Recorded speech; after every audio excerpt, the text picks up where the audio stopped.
요한보다 예수께서 제자로 삼고 세례를 주시는 사람이 더 많다는 소문을 바리새파 사람들이 들었다. 사실은 예수께서 직접 세례를 주신 것이 아니라 그 제자들이 준 것이다. 예수께서 이것을 아시고 유대를 떠나 다시 갈릴리로 가기로 하셨다. 그렇게 하려면 사마리아를 거쳐서 가실 수밖에 없었다. 예수께서 사마리아에 있는 수가라는 동네에 이르셨다.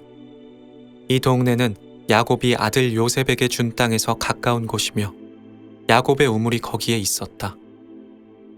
예수께서 길을 가시다가 피로하여 우물가에 앉으셨다. 정오쯤이었다. 사마리아 여자 하나가 물을 기르러 나왔다. 예수께서 그 여자에게 물을 좀 달라고 말씀하셨다.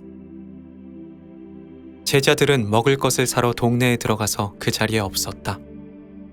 사마리아 여자가 예수께 말하기를 선생님은 유대 사람인데 어떻게 사마리아 여자인 나에게 물을 달라고 하십니까? 하였다. 유대 사람은 사마리아 사람과 상종하지 않기 때문이다. 예수께서 그 여자에게 대답하셨다. 내가 하나님의 은사를 알고 또 너에게 물을 달라는 사람이 누구인지를 알았더라면 도리어 내가 그에게 청하였을 것이며 그는 너에게 생수를 주었을 것이다. 여자가 말하였다. 선생님, 선생님에게는 두레박도 없고 이 우물은 깊은데 어떻게 나에게 생수를 구해주시겠습니까? 선생님이 우리 조상 야곱보다 더 위대한 분이라는 말입니까? 그는 우리에게 이 우물을 주었고 그와 그 자녀들과 그 가축까지 다 이 우물의 물을 마셨습니다. 예수께서 말씀하셨다. 이 물을 마시는 사람은 다시 목마를 것이다. 그러나 내가 주는 물을 마시는 사람은 영원히 목마르지 않을 것이다. 내가 주는 물은 그 사람 속에서 영생에 이르게 하는 샘물이 될 것이다. 여자가 말하였다. 선생님, 그 물을 나에게 주셔서 내가 목마르지도 않고 또 물을 기르러 여기까지 나오지도 않게 해주십시오. 예수께서 그 여자더러 가서 내 남편을 불러오너라 하시니 여자가 대답하기를 나에게는 남편이 없습니다 하였다. 예수께서 여자에게 말씀하셨다.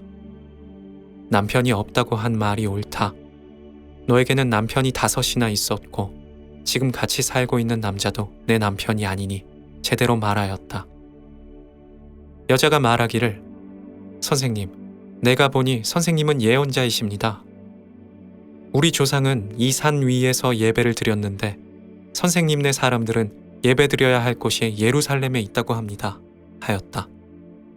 예수께서 말씀하셨다. 여자여, 나의 말을 믿어라. 너희가 이 산 위에서도 아니고 예루살렘에서도 아닌 데서 너희가 아버지께 예배를 드릴 때가 올 것이다. 너희는 너희가 알지 못하는 것을 예배하고 우리는 우리가 아는 분을 예배한다. 구원은 유대 사람에게서 나기 때문이다. 참되게 예배를 드리는 사람들이 영과 진리로 아버지께 예배를 드릴 때가 온다. 지금이 바로 그때다. 아버지께서는 이렇게 예배를 드리는 사람들을 찾으신다. 하나님은 영이시다. 그러므로 하나님께 예배를 드리는 사람은 영과 진리로 예배를 드려야 한다. 여자가 말하기를 나는 그리스도라고 하는 메시아가 오실 것을 압니다. 그가 오시면 우리에게 모든 것을 알려주실 것입니다. 하니 예수께서 너에게 말하고 있는 내가 그다 하고 말씀하셨다. 이때 제자들이 돌아와서 예수께서 그 여자와 더불어 말씀을 나누시는 것을 보고 놀랐다. 그러나 예수께 웬일이십니까? 하거나 어찌하여 그 여자와 말씀을 나누고 계십니까? 하고 묻는 사람이 하나도 없었다. 그 여인은 물동이를 버려두고 동네로 들어가서 사람들에게 말하였다. 내가 한 일을 모두 알아맞히신 분이 계십니다. 와서 보십시오. 그분이 그리스도가 아닐까요? 사람들이 동네에서 나와서 예수께 모여들었다. 그러는 동안에 제자들이 예수께 라삐님, 잡수십시오 하고 권하였다. 그러나 예수께서는 그들에게 말씀하시기를 나에게는 너희가 알지 못하는 먹을 양식이 있다 하셨다. 제자들은 누가 잡수실 것을 가져다 드렸을까 하고 서로 말하였다. 예수께서 그들에게 말씀하셨다. 나의 양식은 나를 보내신 분의 뜻을 행하고 그분의 일을 이루는 것이다. 너희는 넉 달이 지나야 추수 때가 된다고 하지 않느냐? 그러나 나는 너희에게 말한다. 눈을 들어서 밭을 보아라. 이미 곡식이 익어서 거둘 때가 되었다. 거두는 이는 삭슬 받고 영원한 생명에 이르는 알곡을 거두어 드린다. 그러면 씨 뿌리는 이와 거두는 이가 함께 기뻐할 것이다. 그러므로 한 사람은 뿌리고 한 사람은 거둔다 한 말이 옳다. 나는 너희가 수고하지 않은 것을 거두게 하려고 너희를 보냈다. 수고는 남들이 하였는데 너희가 수고의 결실에 참여하게 된 것이다. 그 동네에서 사마리아 사람들이 많이 예수를 믿었다. 그것은 그 여자가 자기가 한 일을 예수께서 다 알아맞히셨다고 증언하였기 때문이다. 사마리아 사람들이 예수께 와서 자기들과 함께 머무르시기를 청하므로 예수께서 이틀 동안 거기에 머무르셨다. 그래서 더 많은 사람들이 예수의 말씀을 듣고서 믿었다. 그들은 그 여자에게 말하였다. 우리가 믿는 것은 이제 그대의 말 때문만은 아니오. 우리가 그 말씀을 직접 들어보고 이분이 참으로 세상의 구주이심을 알았기 때문이오. 이틀 뒤에 예수께서는 거기를 떠나서 갈릴리로 가셨다. 예수께서는 친히 예언자는 자기 고향에서는 존경을 받지 못한다 하고 밝히셨다. 예수께서 갈릴리에 도착하시니 갈릴리 사람들이 예수를 환영하였다.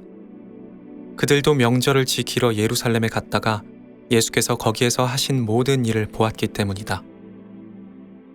예수께서 또다시 갈릴리 가나로 가셨다.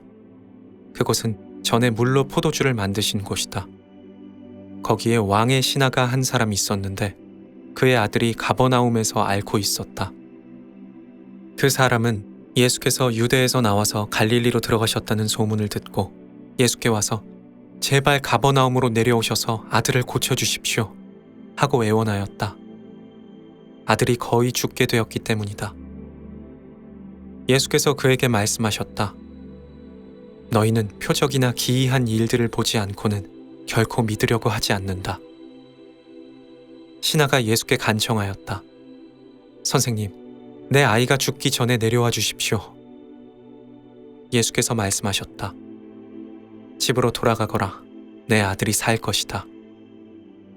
그는 예수께서 자기에게 하신 말씀을 믿고 떠나갔다. 그가 내려가는 도중에 종들이 마중 나와 그 아이가 살았다고 보고하였다.